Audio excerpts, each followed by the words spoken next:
All right, going to the next comment, clicking on this point again. And you have another scatter vector. You can define another vector if you want your structure to be stretched in two different directions. Feel free to do that. I'm not going to give you an example. That's exactly how it works with the scatter vector number one. The next comment is flow direction. This comment has been defined by the idea of making heat exchangers and creating some fluidic tunnels to have less pressure drop. So I click on this, and how it works is similar to scatter vector. You have x, y, z, and you need to define the vector and the direction that you want your flow to be flown, and the weight of that, or let's say the magnitude of that, how strong, or let's say how smooth do you want those tunnels to be. If you can use a number between 0 to 10. 10 is the highest intensity, means that the flowability will be very, very high.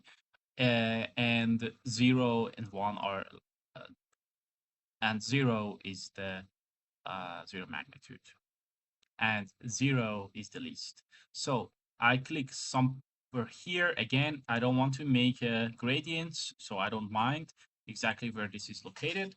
I can click on enter now, and then click on this text dots. You can also put the numbers here before in the comment, but I prefer to put them here. So again, I want it in x direction, and I will make the z direction 0, and then with the magnitude of 3.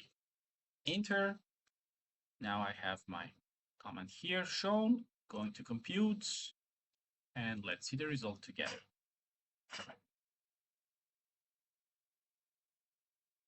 Calculation is over, and now we can see the flow geometry. There we go. The flow geometry has been created. Two different channels. You can see them with the different colors here, purple and green. And the direction of that flow geometry is from here to the other side through the x direction. You can, of course, change the magnitude of that, make it stronger or weaker. It's just an example.